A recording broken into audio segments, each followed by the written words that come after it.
Okay, magandang good morning. Magandang araw, basta lahat na maganda. Sana nasa maayos tayong lahat. Shout out po sa ating mga avid na mga supporter. Avid supporter talaga na. Avid supporter natin. Ayun bang walang kapaguran ba na sumusuporta sa ating YouTube channel? Ayun sa taga Bohol, nakalimutan ko ba sa nga ito yung nga ni mong nakalimut ko ba sa nagpa-shoutout diyan sa Bohol. Sa sunod ha, ahon ng ilista kung kinsa to magpa-shoutout sa kuan sa Bohol, nakalimut ko. Basta i-shoutout na to. I-shoutout natin. Basta bago tayo magsugod sa ating vlog, bago tayo mag-umpisa sa vlog natin, shoutout muna tayo. Pero ngayon di ko naka-prepare, kararating ko lang kasi gikan ko nagpalit o kining kuan ba kining patuka sa mga manok na ko ilaga diring manok. Mao lagi na trabaho na ato abroad daw, pero diri paalaga tag manok sa akong amo. Inalagaan ko dito yung mga manok. Ang dami kong manok ilaga dito kulang na, wala na akong pangtuka kanina, kaya kararating ko lang. Sige, vlog muna ako kasi nung oras na dito sa amin alas 9 na ng hapon. Ito maliwanag pa naman, may araw pa naman, so gabi na to dapat. Kailan dito sa amin dito tawag pa to ganito ay hapon. Alas 9 ng hapon, alas 9:05. Hindi ko nagkamali, abe. Anong oras dito sa cellphone ko? Abe, sandali lang ha. Basta alas 9:05. Ito sa relo ko. Alas 9 na ganito. So, ito na nga. Ito si Claire Castro, inantay ko talaga kanina na mapanood ka ang kanyang press briefing kanina. Nag-press briefing na nga ang tunta, ang gaga, ang siraulo, ang potrages na babae na to. Siraulo na ano sa patawag nato aning buangan Kurente, salbahes, ay nako, way batasan. Walang good manner ba? Way batasan, way pisting yawa to, itong bayhanan grabe. Galit na galit. Aso ang ilong, oy. Umuusok sa galit ang ilong ni Claire Castro sa kanyang press briefing kanina. Ito yung balita na yung press briefing niya kanina. Ito, unan niyang pasok, nagbiro pa siya. Gaga talaga Gaga talaga. Sige, ito. Sa West Philippine Sea po yung Kwanpo sa Dash Line. Ayan. Okay. Lalabas Is it yan. clear? Thank you, guys. Salamat po. Siya na yung nasundan yan. Thank you very much, Sec Vince and Sec Sharon. Yeah! Nakakatakot ang mukha mo. Animal At dyan na po ka. nagtatapos ang ating press briefing. Oh.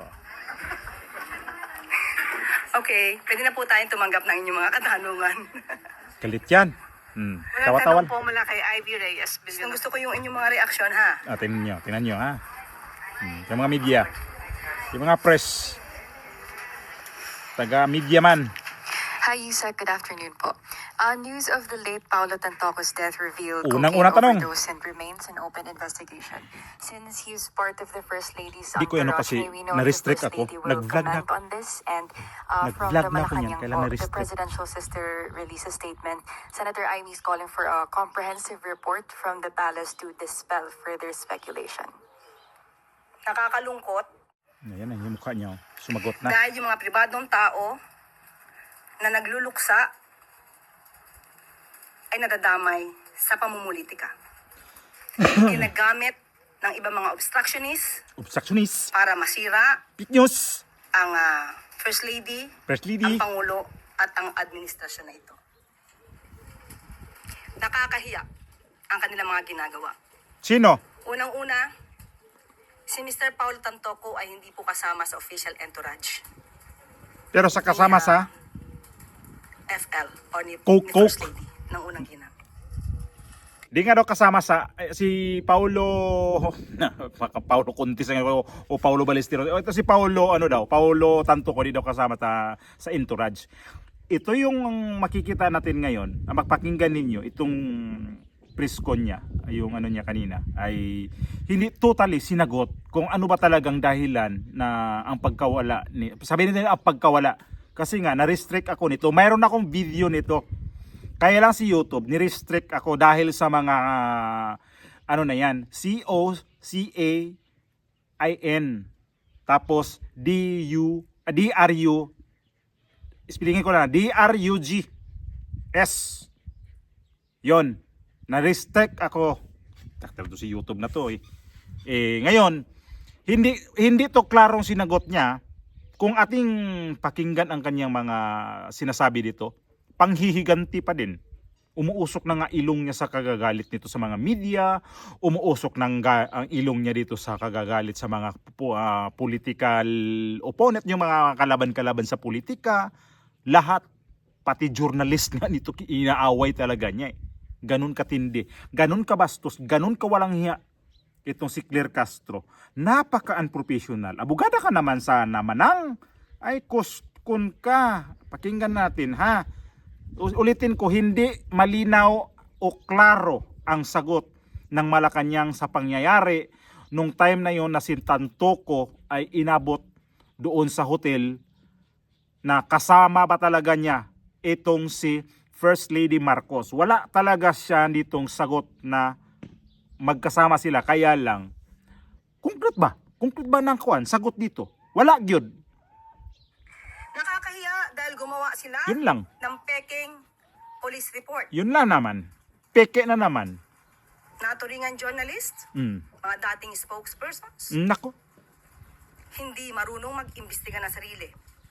Hindi sila Galit nagiging ang mukha, journalist, oh. kundi nagiging propagandista ng kanilang mga sinusulong na interes. Ang sinasabing police report na naipost sa Facebook ay isang malaking kasinungalingan. Kahit Okay, sinabi niya, kasinungalingan yung na-post. Ano daw yun? Fake news daw. Okay, palagay natin fake news. Itong kaso na to, noong March pa ito eh. At hindi pa din malinaw ang sagot noon ng palasyo tungkol ho dito sa pagtatanong ng mga media, pagtatanong ng mga tao kasi kasagsagan din yun ng kampanya. So parang ito yung nagagamit din sa iba sa mga pangangampanya ba, yung sa issue. Ito naulit na naman ngayon. Okay, naulit. Fake news o ano man. So dapat linawin nila. Okay. Ito talaga ang konkretong istorya niyan. Isalaysay nila para ang mga tao, lalo na sa gusto talaga ng klaro na istorya, kagaya ko, klaro talagang opinion, klaro talagang sagot, dapat maliwanagan din ako kung bakit, anong koneksyon nila doon nitong si Lisa Marcos at saka ito si Tantoco. Bakit sila nandoon sa isang restaurant, kumain sila doon, pati sila magkasama. Kung hindi sila magkasama sa entourage, okay. Hindi sila magkasama sa entourage. Ang gusto ko lang dito, linaw na paliwanag, hindi ganitong panghihiganti, pang-iinsulto, na para kang hindi ka nagtapos ng pagka-abogasiya, kung saan ka man naglintek mong, eskwelahan ka naglintek mo, nagnako, nainis kasi ko sa mukha nito, parang di naghuhugas, di nagtutut, alam nyo na kung anong hindi hinugasan nito, yung mukha nito, nakakainis eh. Malinaw dapat ang sagot ninyo dito. kahit kayo po mismo ay maaaring mag-imbestiga sa nasabing lugar, sa Beverly Hills Police Department, para malaman nyo Inutosan na niya pa. yung nilagay sa Facebook na may guhit na color pink, kung di ako nagkakamali, ang Inutosan pa parting yung mga yun media. ay dinagdag lamang. Nag-start ang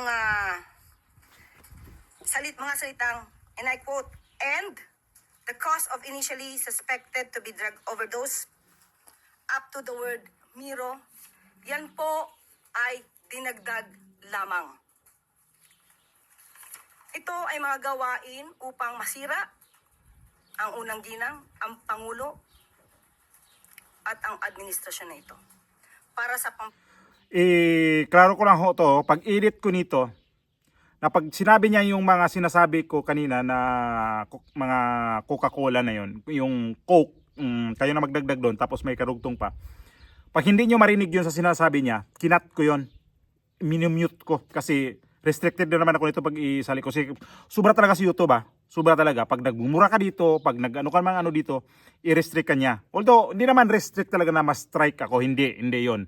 Ang ano ka lang dito is, mayroon silang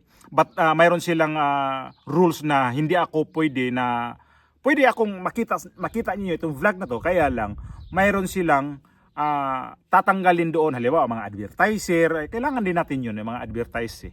So ayoko rin yun mangyari na malagay rin ako doon, baka mamaya may 3 video na kasi ako niyan na ad shootable ang nakalagay. So ayoko rin yun na magdagdagan pa mamaya mapuna ni YouTube. So yun nga sabi ko, i-cut ko lang to, tapos yun na yun, ibig ko sabihin na pagka na-cut yun, ibig sabihin nun, hindi pwedeng banggitin sa pagkasabi dito sa kanyang yung mga sinasabi niya. Klaro ba? Na pag kinat ko yun, yung mga sinasabi niya, hindi pwede ko i-upload. Ganun na lang. At ang administrasyon na ito para sa pampersonal na interes. Tandaan po natin, ang unang ginang po, nung siya ay nasa Los Angeles, ay meron po siyang security service Ganun na na. provide ng US. At meron din po siyang kasamang PSG. Hindi rin po siya nag-stay sa nasabing hotel ni Mr. Tantoco. Iba po ang kanyang hotel. At meron po siya mga activities March 8. Kung pwede March po natin 8. maipakita sa monitor. Ayan o. March 8, makikita niyo po sa screen na mayroong konsyerto para sa Pilipino. Makikita niyo sa larawan din, Secretary Cristina Frasco. March 8 yan ginanap. Sa likod siya ano yan, Hapon Joe hanggang Frasco, gabi. yung nakaitim. Paanong masasabi ng mga obstructionist na to, ng mga fake news peddlers na to, Ayan na. Ayan na. ang patungkol sa nakita nila mga tao doon sa vicinity? Bakbakan siya sa mga media. Kaya po yan sinusulat ay dinagdag lamang. Nandito naman po yan sa Facebook ng unang ginang. Pero kahit ito po ay nasa Facebook at ito po ay nai-report naman, pilit nilang binabago ang kwento at nakakalungkot dahil kapwa Pilipino ang kanilang niloloko para sa kanilang personal na interes. Bakit? Yung ginawa nyo kay Tatay Digong, sinong niluluko nyo? Kapwa Amerikano? Kapwa na taga Netherlands? Kapwa Pilipino rin naman ah. Nakakalungkot daw kasi kapwa nila Pilipino, niluluko. Bakit yung pinagagawa nyo ngayon? Sino ba talaga niluluko nyo? Mga Amerikano? Mga Chinese? Pilipino eh. Mali eh. Pilipino ang niluluko nyo. Anong ginagawa nyo sa dating Pangulong Duterte? Pinadala nyo dito sa The Hague, pinadala sa Netherlands. Bakit? Niluluko nyo ang mga Pilipino kasi. Kayo ang unang nagluluko sa mga Pilipino. Ito ngayon, itong kaso na to, ni First Lady, hindi nga siya naglabas ng statement niya noon pa eh. Nangyari ito March, tapos ano na ngayon, July na. Hindi nga ni isang linya man lang na hindi ako kasama doon sa kay Tantoco. Ganun lang. Wala ni isang ganun eh. So, ang mga tao, tuloy-tuloy talaga na pang ano nito na magtatanong. Isa na ako doon. Para ako si Clearas. Isa na ako doon. Ang niloloko para sa kanilang personal na interes. Ba't ka galit? Galit siya. Muli, Galit? sa mga journalist na nagpapanggap Nako. na Lagot. kayo journalist, Nako. pero lumalabas na kayo propagandista, Nako, journalist. maawa po kayo Nako, sa bansa. nakikiusap. Maawa po kayo sa taong bayan. Huwag niyo pong lokohin ang mga Pilipino. Sunod na tanong, Tina Maralit, Manila Times. Good afternoon, Yusek. Last July 12, the country commemorated 9 years of the arbitral ruling on the West Philippine Sea favoring the Philippines. The Chinese Foreign Ministry again refused to recognize this and remarked that the arbitral decision is nothing but a piece of Antayin natin to. waste paper and fundamentally flawed with obvious mistakes. What is the palace's take on this? Parang nadinig na po natin yan nung nakaraan pa. Galit pa din Na siya. sinasabing arbitral award ay isang papel na dapat lamang ibasura. Hindi po ganyan ang paningin at pananaw ng kasalukuyang administrasyon. Kasi tinutukoy naman ito si Pangulong Duterte. Nagsalita na rin po si Secretary Gibo Teodoro. Oo, Pati na po si Secretary. yung nanuloko sa kapwa Pilipino. Isang Teodoro. tagumpay po Ayan na. na mapaalam sa buong mundo. O ayun no, si Teodoro. Anong nangyari kay Teodoro? May hawak siyang passport dito sa ano ba sa dito sa Europe? Sino niloloko niya? Appointed siya ng DND Secretary. DND Secretary pa ha. Tapos yung ano yung ginagawa niya, may hawak siyang isang passport. Hindi siya pure Pilipino tapos nandiyan nagtatrabaho sa Pilipinas na ganyan ang hawak niyang departamento na napaka-importante. Yun pala niluloko niya ang mga Pilipino din. Kaagad-agad bumalik sa kanila. Mahirap kasi magsalita to si Claire Castro kasi di ba sila nila hunahuna ba? Nila hunahunaan nga. Ako. Ang istorya di ay nagbackfire sa ko. Mao na karon. Mao na.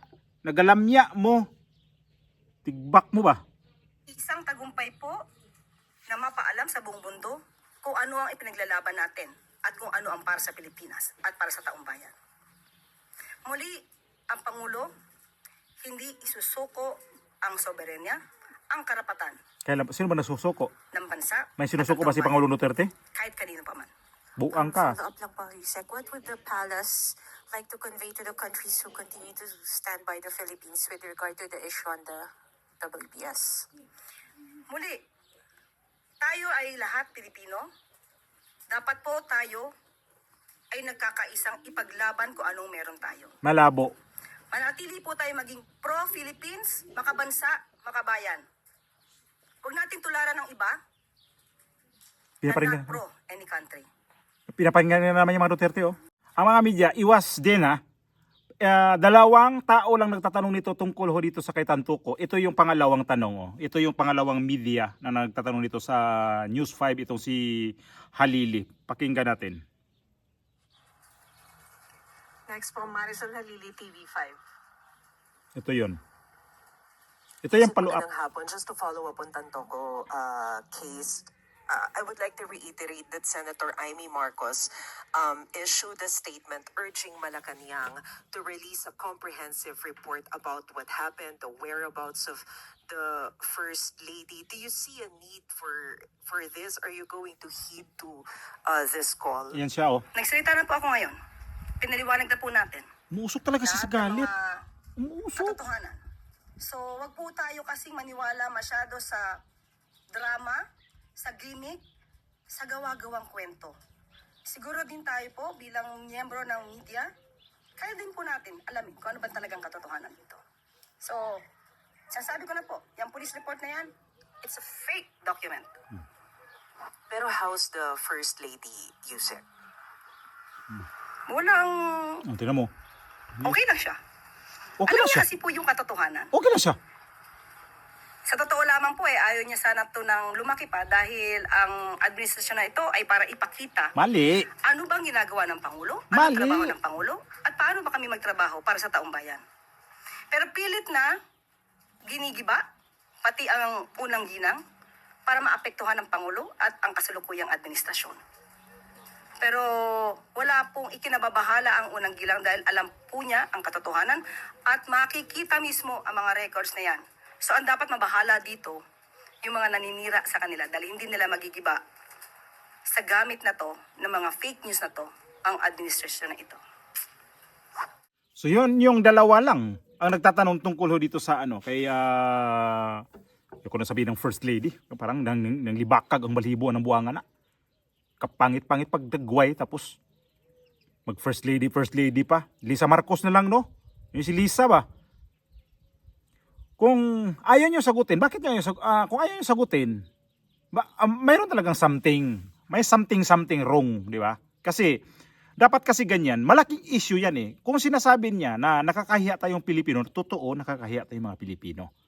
Lalo pa, inabot itong si Tantuco doon mismo sa Amerika, kanyang pagkawala ay tungkol ho sa gamot na bawal.